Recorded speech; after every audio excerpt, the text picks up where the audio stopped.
Okay, so I am re-recording this episode, which is about being the default parent while dating.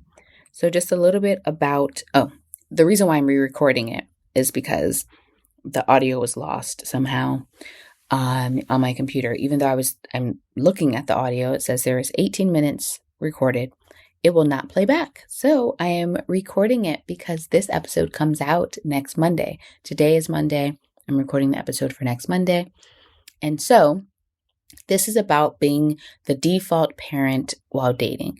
So the default parent tends to be the parent who either the majority or the greater load of the parenting responsibility falls on, and or the parent who it is assumed and expected that they shift their circumstances, life schedule to suit the kids as the first resort, as opposed to the other parent.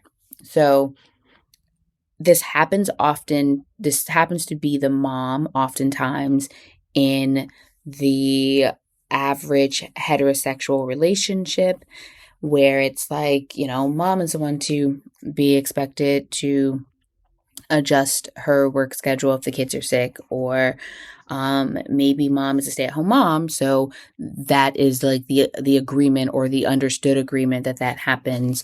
But it's particularly the case when you are co-parenting with someone after a breakup, after when you're not with them anymore.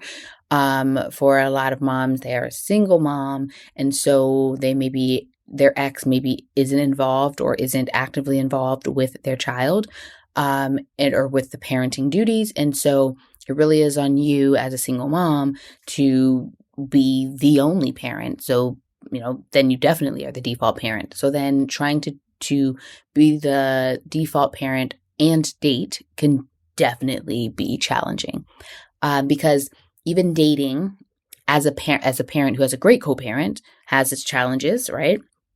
Because you're oftentimes prioritizing your children and their needs, when it comes to all sorts of things. So the reality is, I just wanted to first acknowledge that, and secondly, offer some concrete things to help balance that or mitigate the impacts of dating while being the default parent. A lot of this comes down to, surprise, surprise, boundary setting and resource identification and utilization. So what I mean here is, probably the most ideal circumstance is to have a great co-parent, to have a situation in which you and your ex have equitable share of the parenting responsibilities, in which you feel that that person is responsible and you can rely on them to be a good parent. And therefore, it's a fairly smooth process for you to be able to have time to yourself, because they are also spending their time with your child. And so you have these built-in breaks or built-in, load-bearing situations where they are also taking on some of that load, which then makes it easier for you to schedule things in your life, such as dating. And that's ideal. And if that is your situation, then you're definitely fortunate for that to be the case. But then there's the next step, which is to say, this is where I say boundary setting comes into place, where maybe some of you are in positions in which it would benefit you to set some boundaries with your ex or reinforce some boundaries, which oftentimes involves at least one conversation, and oftentimes follow-up conversations. And maybe for some, it goes as far as some more formal legal agreements around caretaking responsibilities, financially and physically. So what I mean here is, if your child's other parent is alive, is physically and mentally capable of helping to care for them, but is not doing their equitable share. And I want to be clear on what I mean by equitable. Equal is what we often say. That's a 50-50 split. But much of life is not a 50-50 split. It's really more about equitability. If I'm doing 30%, you're doing 70%, and that feels fair because of the circumstances in our lives. So if you do not have the ideal situation where you just have a co-parent who is just very intrinsically taking their equitable share, you may need to have conversations with your co-parent about doing that. And obviously, trying to the best of your ability to influence their choices around parenting. By no means is what they do within your control, but what is within your control is what you talk about, what you say to them, how you say it, things like that. So if you don't have that ideal situation where you have this co-parent who is just great as a parent and doing their equitable share, the next step might be to identify for yourself what you would like that co-parenting relationship, how you would like the co-parenting relationship to look, what you feel the equitable share is for you and your ex, and then try to have a conversation with them about it. And now I know as soon as I say that, some people are going to be triggered because there are people who have exes who there's no conversation, there's no talking through things. I'm just laying out kind of the most ideal situation down to your best options. So in this case, we're talking about you kind of writing down for yourself, like, hey, whatever, my ex would have weekends or we would trade off every other week. In an ideal situation, based on the circumstances that we have, here's what would be nice, right? And then you ask yourself how you might best share this information with your ex. Is it a face-to-face conversation? Is it over the phone? Is it via text? Is it through email? Things like that. Do you guys have an order where you're only talking through lawyers in the court? Is it a parenting app that allows, the emotional aspects of things to be lowered just so you can relay information? But my point is that you kind of reach out to them to say, hey, like, I would like to talk a bit about doing our equitable share of the parenting piece. Also, in this episode, I will link I think it's a podcast episode. It might be a YouTube episode, but about having tricky conversations or sensitive conversations. It's just a general process that I have. Anytime you're going to have a tricky conversation with anyone about anything, this doesn't just involve conversations with your ex, but the idea is when we know we're going to have a potentially triggering or sensitive conversation with someone, it's helpful to do a couple of things to help increase the likelihood of the conversation being successful. The first thing is to ask yourself, what do I want this person to understand or do upon the conclusion of this conversation? So in this case, I would like my ex to understand, or ideally really to agree to take on an equitable share of the parenting responsibilities and, to be a more reliable, co-parent, right? That's what you want from the situation. So then once you've identified what you want from the conversation, you kind of work backwards to ask yourself how best to get to that conclusion, right? So these are things where you're going to be paying attention to what you say, how you say it, what it is you're asking for, stuff like that. So of course, generally speaking, you want this to be calm, you want to be respectful. Again, you want to think about the mode of communication you will use. Is this better? Is this person more responsive in person? Are they more responsive through text? Is it easier for you to have a conversation via text or email than it is in person? Will you get really emotional or nervous or really angry in person? Do you need to write this down first so that you keep your thoughts organized? Do you send them a voice memo so they can hear everything you need to say without interruption and then they can respond? Honestly, that's a good one. That's an option that I really like because it helps reduce potential misinterpretation through text. But it's kind of the next closest thing to in person besides like a phone call, but also prevents any of the interruption that can happen by that person cutting you off, or it also lowers you kind of having trouble relaying your message because of your emotions, it's a great way to get things off. You write it down, you have your bullet points in front of you, and you start talking. And you send them the voice note, they can listen to it, and they can respond accordingly. So the point is, you're thinking about how you want to deliver the information. And then you're thinking about what it is you want to happen. Like I said, do you want your child to be able to go with them every weekend or every other weekend? Or do you guys want to trade off every other week? Or do you want it to be like, hey, on Wednesdays, can you pick her up from school? Like, there are a bunch of options, right? But the point is, if you feel that your co-parent is not doing their equitable share, right? And there's all sorts of reasons why that may be the case, right? You're thinking about that person's circumstances as well as yours. But even if their circumstances are tricky, they are your child's parent. And so it is fair for you to share with them what would be ideal, not just for you, but for your child. Do you feel like they're not spending enough time with your child? Like things like that, right? So my point here is, if you are able to have a conversation like this that is successful, you may get in place, you may find yourself to have a more resources now around helping to carry that parenting load. And for our purposes today, to help you make time, space, and energy to be able to date in a more structured, formalized, consistent way.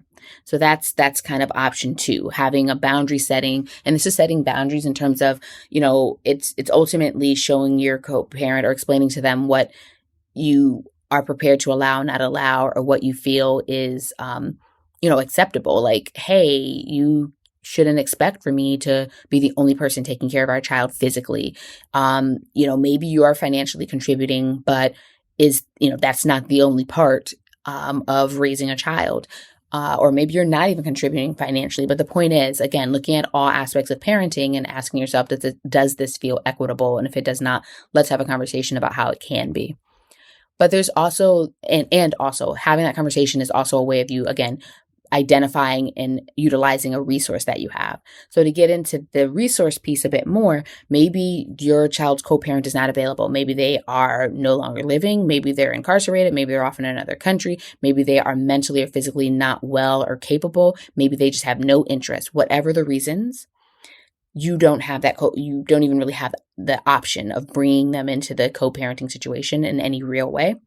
And so you are left to identify, gather, and utilize resources. Resources are anything that helps support you. That could be financial resources, physical resources, other people, different services, things like that. But the key is you want to be identifying those resources that you have available, right?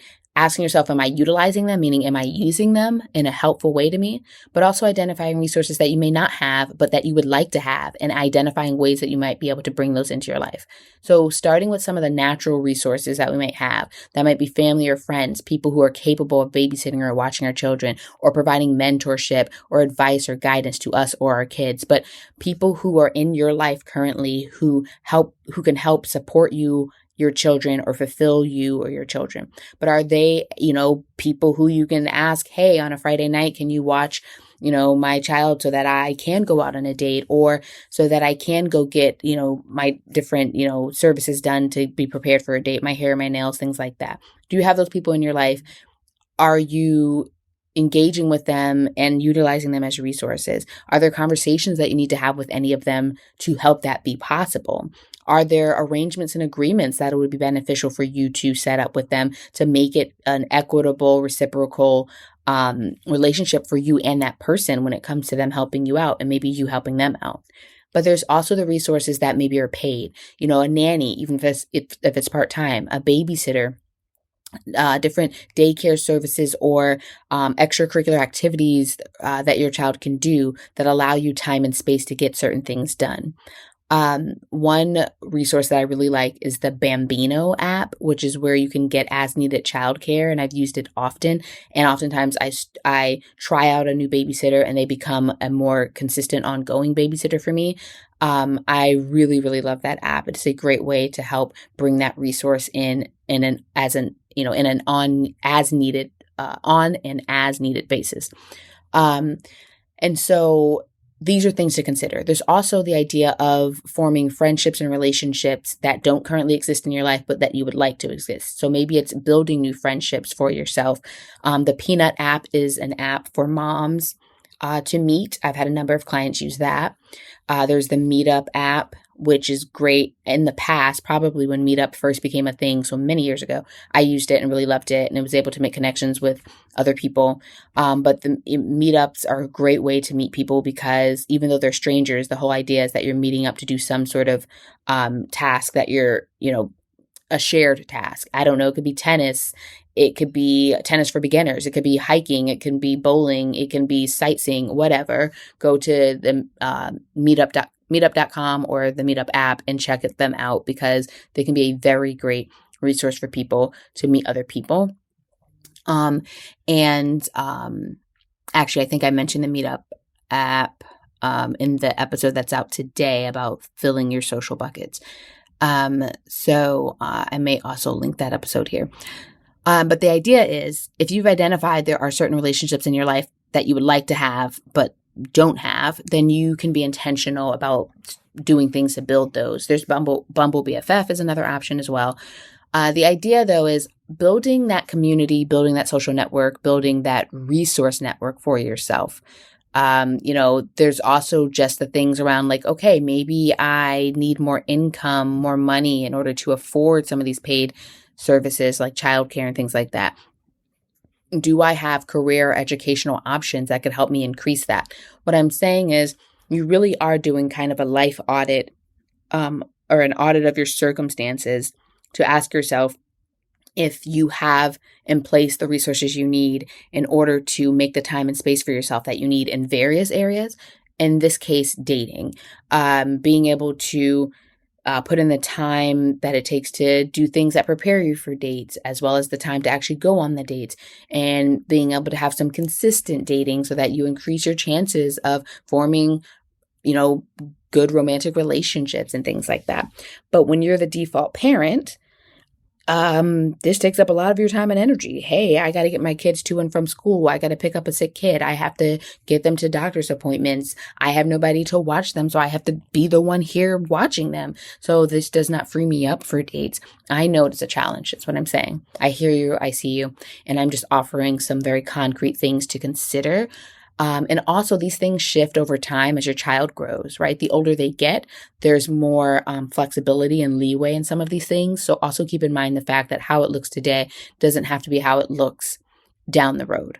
But it is helpful for you to be preparing for that. So maybe you're in a stage right now with really young kids where it's like a lot of these things really aren't that possible, but understand that they can be very possible in a year or two. How are you preparing for that, right? These are things you want to keep in mind.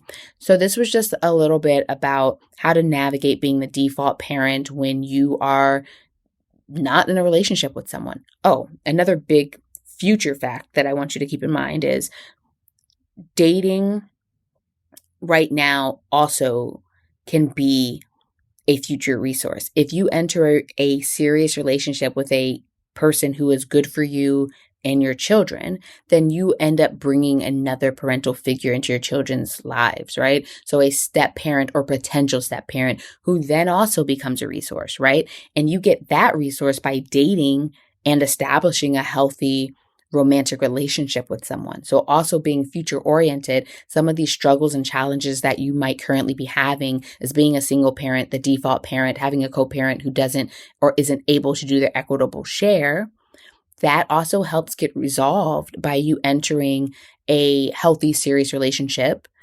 that provides another resource for you and your kids. So this is also something to keep in mind. I talk with women about this idea of the fact that this dating thing, which oftentimes people don't necessarily take seriously, can have very serious outcomes on the positive side, positive consequences of you entering fulfilling relationships that also end up being becoming a serious resource for you and your kids. So these are all things to keep in mind. So as I said, I see you, I hear you, I feel you when you are a default parent, a single parent, a parent who's carrying more of the load than you may want to. And these are just some concrete things to consider as part of helping to lighten that load and provide you space and opportunity to date consistently and build successful romantic relationships.